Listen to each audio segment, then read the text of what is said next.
Good morning, কেমন আছো সবাই? আশা করবো সবাই ভালো আছো, আমরাও ভালো আছি। হ্যাঁ, আজকে আমি গতকালের থেকে অনেক ভালো আছি।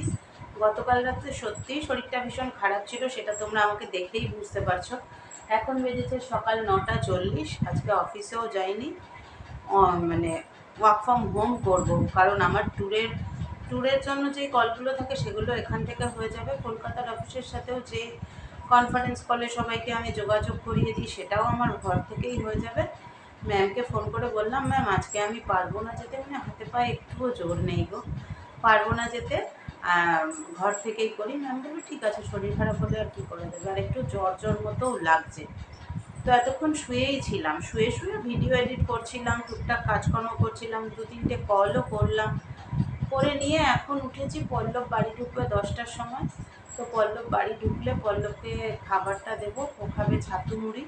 ওকে ছাতু মুড়িটা মাখিয়ে দেবো। আমি কালকে রাতেও কিছু সেরকম খেতে পারিনি, ইচ্ছে করেনি খেতে। মনে হচ্ছিলো খাবার যে মুখের ভেতর দিচ্ছি সেটা ভেতরে যাচ্ছে না, বাইরে বেরিয়ে চলে আসবে।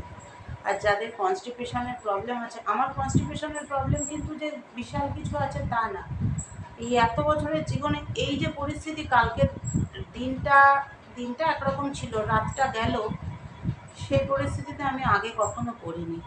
আর তার উপরে আবার পাইলস আছে, তো বুঝতেই পারছো, যাদের আছে তারা বুঝতে পারবে কি পরিস্থিতি। যাই হোক, আর বেশি ব্যাখ্যায় যাচ্ছি না। খাবার কিচ্ছু খেতে ইচ্ছা করছিল না, সব উল্টে চলে আসছে, খাইনি কিছু। সকালবেলা হালকা একটু মুড়ি দিয়ে 2 চুমুক চা খেয়েছি। এখন পল্লব বলছে, কালকে রাতেই তো এনেছিলাম কলা, রাতে আর কলা খাইনি। পল্লব বলছে সকালে তুমি কলাটা খাও, দেখি আসুক, আসলে পরে ওকে খাবারটা দিয়ে আমি কলাটা খাবো। আর কিচ্ছু সেরকম রান্না করব না। পটলের তরকারি, আচারি পটল রয়েছে ফ্রিজে, ডাল সেদ্ধ করা রয়েছে, সেদ্ধ ডালটা একটুখানি সাজিয়ে করে নেবো, সাঁতলে নেবো, ফোড়ন দিয়ে নেবো আর কি। আর গন্ধরাজ লেবু কেটে নেবো, আর ওই পটলের তরকারি ওই দিয়ে খেয়ে নেবো। তারপরে যদি রাতে পেঁপেটা করতে পারি তো করবো। বড়া তো কিনেই এনেছিলাম, যে বড়া দিয়ে করবো, পেঁপেটা গ্রেট করে নিয়ে। তাহলে কি হয়, বড়া ভাজার ঝামেলাটা আর হবে না। ভেবেছিলাম সকালবেলা করবো, সকালে তো তাড়াহুড়োতে বড়া ভাজার সময় থাকে না। তারপরে হয়তো দেখবো ডাল ভিজিয়েছি, বাটতেই পারলাম না, কারেন্ট চলে গেল।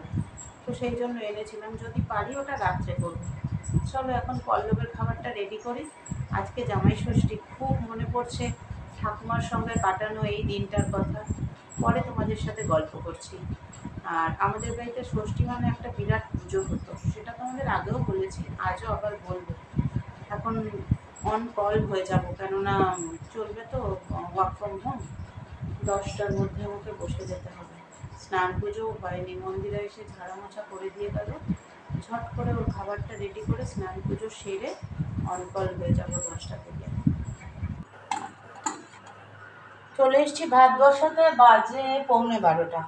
এই দেখো, দিদি দিল 5খানা ভেন্ডি, কি সুন্দর হয়েছে দেখেছো। ভাতে দিয়ে দিই, ভালো করে ধুয়ে নিয়েছি, ভাতে দিয়ে দিলাম। আজকে ভেন্ডি সেদ্ধ খাবো, কনস্টিপেশন থেকে আরাম হবে ভেন্ডি সেদ্ধ খেলে। এই যে 6 পিস আলু, এটা আমার জন্য ভাজছি। 2টো ডিম পেঁয়াজ দিয়ে একদম গুলিয়ে নিয়েছি, অমলেট করব, দুজনে খাবো। এখানে একটু পেঁয়াজ কেটে রেখেছি। আর এই যে ডাল, এই ডালটা পেঁয়াজ দিয়ে সম্বাদ দেব, আর তার সাথে গন্ধরাজ লেবু নেব। দেখো ভাত উপর দিয়ে দিয়েছি। সেই আচারি পটল বললাম না, একটু রিচ হয়েছিল, এটা রয়েছে। শুভ সন্ধ্যা বন্ধুরা, এখন বেজেছে সন্ধ্যে 6টা 15। এই উঠলাম, মানে ওয়ার্ক ফ্রম হোম করছিলাম না, এই কাজ শেষ করে উঠলাম 6টা, তখন 5-7 হবে এরকম। এখনও কিছু কাজ বাকি আছে, যেটা পরে। এখন যাচ্ছি মোয়ের বাড়ি, মোয়ের বাড়ির থেকে ঘুরে এসে করব। আর দুপুরবেলা তো দেখলেই কি রান্না করেছিলাম, ভাতটা একেবারেই করে নিয়েছিলাম, ভাতে জল দিয়ে রেখে দিয়েছি। রাত্রিবেলা এসে একটুখানি ডালের বড়া করে নেব, ব্যাস, তাহলে হয়ে যাবে রাতের খাওয়া। আজকের দিনটা এইভাবেই কাটবে। পরে আবার এসে তোমাদের সাথে কথা বলছি, কিন্তু শরীরটা এখনও পুরোপুরি ঠিক হয়নি, অনেকটাই খারাপ আছে এখনও। বাইরে দেখো এখনও আলো আছে, এখনও অন্ধকার হয়নি। 6টা 20, এই 25 মতো হয়েছে আর কি। এই যে ঘরে গেছে একটা জিনিস আনতে।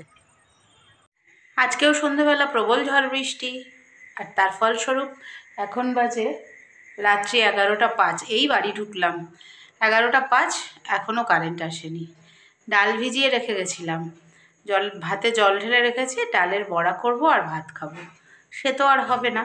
ময়ের বাড়ি থেকে বেরিয়েছি তখন 10:25-27 হয়েছে।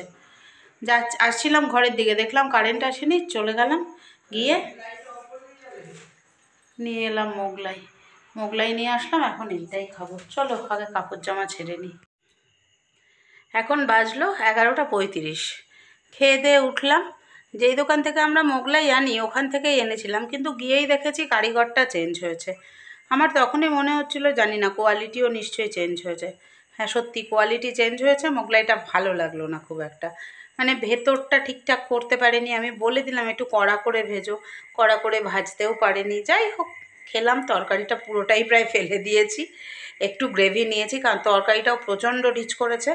আর আমার এই কনস্টিপেশনের টাইমে ওই রিচ তরকারি তো খাবোই না। আর পল্লব তো তরকারি খাই না বলতে গেলে, একটু গ্রেভি দিয়ে খায়, কিন্তু গ্রেভিটা আজকে এত রিচ পছন্দ হয়নি। ও স্যালাড দিয়েই খেয়ে নিল। তাও বললাম একটু সস দেবো, বললো না সসও নেবো না। যাই হোক, খেয়ে দিয়ে উঠলাম, বাসনপত্র ধুলাম, ধুয়ে আসলাম। তোমাদেরকে বলেছিলাম জামাই ষষ্ঠীর কথা বলবো।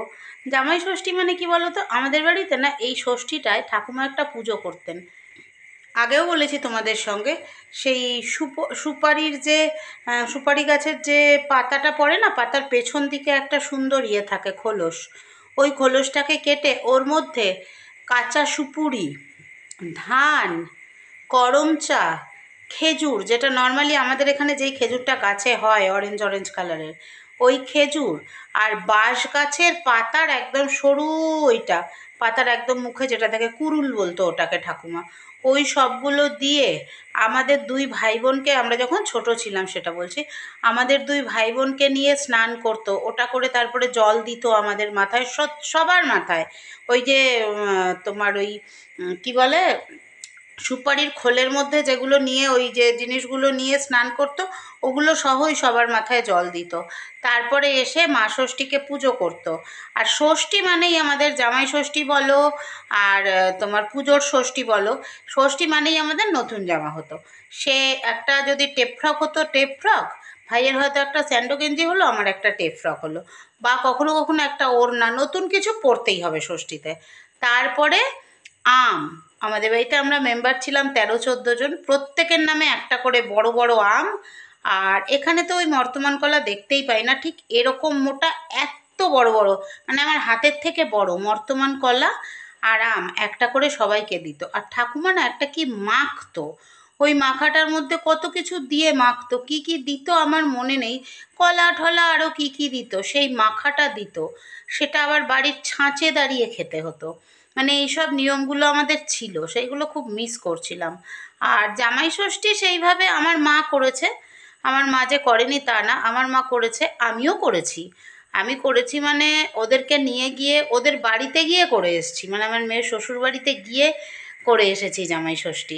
তো তারপরে আর নানান কারণে আর হয়ে ওঠেনি। বেশ 2 বছর, 2 বছর 3 বছর করেছিলাম, তারপর থেকে আর হয়ে ওঠেনি। ওই ওর শাশুড়ি মারা যাওয়ার পর থেকে আর হয়নি আর কি। তো জামাই ষষ্ঠী হিসেবে এই ষষ্ঠীটাকে আমরা যতটা না দেখি, তার থেকে না এই ষষ্ঠীর দিনে ঠাকুমার কার্যকলাপগুলো বেশি মনে পড়ে। খুব মিস করি এই সময় ঠাকুমা তোমাকে, তুমি যেখানেই থাকো খুব ভালো থেকো। আর কি বলবো, সারাদিনের শেষে এখন কারেন্ট এখনও আসেনি। ঝড় বৃষ্টি খুব হয়েছে, প্রচণ্ড থান্ডারস্টর্ম হয়েছে, তারপরে ঝড় বৃষ্টি প্রচুর হয়েছে, ওয়েদার ঠান্ডা হয়েছে, তাই বলে ফ্যান বন্ধ করে রেখে থাকার মতো অবস্থা হয়নি। এই ওয়েদারে ফ্যানটা চললে কি হতো, খুব আরামের ঘুমটা হতো। যাক, চলছে না, হয়তো পরে চলে আসবে। কারণ আমরা যে এই যে গেলাম এই রাস্তা, প্রথমে তো বাড়ির দিকে ঢুকছিলাম, বিস্কিট ফুরিয়ে গেছে। বিস্কিট মানে কি হয়েছে তোমাদের বলি, অ্যাকচুয়াল ব্যাপারটা কি হয়েছে, পল্লব ঘরেই ছিল। 8:45 নাগাদ ও দেখলো বৃষ্টি থেমে গেছে, তখনও বেরিয়ে, যেই র্যাপিডোটা, না বেরিয়ে না, ঘরেই র্যাপিডো অন করেছে, সঙ্গে সঙ্গে কল এসছে দুর্গাপুর স্টেশন। দুর্গাপুর স্টেশন চলে গেল। দুর্গাপুর স্টেশনে গিয়ে তারপরে আমি বললাম ফোন করে যে আমার হয়ে গেছে, এসো। আমি ঠিক করেই গেছি, শরীরটা আজকে এখন এইবেলা ভালো আছে, একটু ভালো করে সারাদিন অফিসের কাজ করার পরেও শরীরটা ঠিকই আছে। কী রে ভাই, পোকা। তো ভালো করে একটুখানি কাজ করব আজকে, কারণ আবার লেজার লেখা শুরু হয়ে গেছে। এতদিন ক্যাশবুক চলছিল, ক্যাশবুক শেষ করে ফেলেছি, লেজারে লেখা শুরু হয়েছে। একটু নিজের মনে ভালো করে কাজ করব। তো পল্লব বলল আমি স্টেশনে আছি, আর এরকম হয় কি জানো তো, যে র্যাপিডোতেই আসা যাওয়া করে, ওর নাম্বারটা হয়তো নিয়ে রাখলো, তাহলে ওকে ফোন করে দিল। আর সত্যি কথা বলতে কি ওর রেপুটেশন এত ভালো যে একবার ওর বাইকে চড়ে বা ওর গাড়িতে চড়ে সে দ্বিতীয়বার ওকেই চায়। মানে ও এত সুন্দর, মানে নিজের মানুষ বলে বলছি না, যারা চড়েছেও যারা চেপেছে তারা জানে ও এত সুন্দর গাড়ি চালায়। তো আবার একজন মহিলা, আর কি মহিলা না অল্প বয়সী নাকি গো? আচ্ছা, নার্স। তো আসানসোলের কোনো হসপিটালের নার্স, গতকালও পৌঁছতে গেছিল। কোভিডের সময় নীল নতুন সরকার মেডিকেল কলেজ ছিল, কি বিভৎস সব সিন, সব গল্প হচ্ছিল। ও কোভিডের সময় এনআরএসে ছিল, তো ওর সাথে গল্প করতে করতে আসছিল। যাই হোক, উনি আবার কালকে এসেছিলেন সিটি সেন্টার থেকে ওনার বাড়ি, ওর ফোন নাম্বারটা নিয়ে রেখেছিল। এর আগে এসবিআই এর না ইউকো ব্যাংকের না, যে অফিসার তুমি চালাতে, ইউকো ব্যাংকের এক অফিসারেরও ও চালানোর পরে বলছে আপনাকে আমার খুব ভালো লেগেছে, নাম্বারটা দিন। যদিও সেই অফিসার বেশ কিছুদিন চালার পরে এখানে তো বারবার ট্রান্সফার করে দেয়, ওনাকে ট্রান্সফার করে দিয়েছে অন্য কোথাও, উনি এখন আর নেই। তো ভদ্রমহিলা ওকে ফোন করে বলল যে পল্লবদা এরকম আমার আজকে ফিরতে একটু দেরি হবে, আপনি আসবেন সিটি সেন্টার? ও বললো ঠিক আছে, আমাকে বললো আমি স্টেশনে আছি, সিটি সেন্টার হয়ে ওনাকে পৌঁছিয়ে তারপরে একবারে আসি। ওনাকে পৌঁছে ও যখন এলো তখন বাজে 10টা 25। বিস্কিট আনেনি, ভুলে গেছে। আনতে গেলাম ভারতীতে, ভারতী মোড়ে বিস্কিট নেই, মানে সব দোকান বন্ধ হয়ে গেছে। আর গোটা রাস্তা গাছ ভেঙে পড়ে আছে, লাইটের পোস্ট ভেঙে পড়ে আছে, তার ছিঁড়ে পড়ে আছে। তো তারপরে তবে মৌদের বাড়িতে যে ছিলাম, মৌদের বাড়িতে কিন্তু আমি বেরোনোর সময় কারেন্ট এসে গেল, জানি না আবার চলে গেছে কিনা। তারপরে এই গলিটায় ঢুকে বলছে কারেন্ট নেই, আর আমি তো বললাম ডাল ভিজিয়ে রেখে গেছি, বাটাও যাবে না, কী খাবে, চলো কিছু নিয়ে আসি।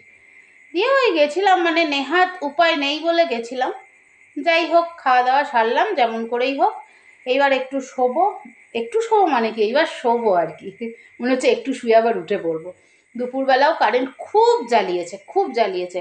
একটু ঘুমাবো ভাবলাম, সে আর হলো না, অফিসের কাজ করতে করতেই সময় কেটে গেল।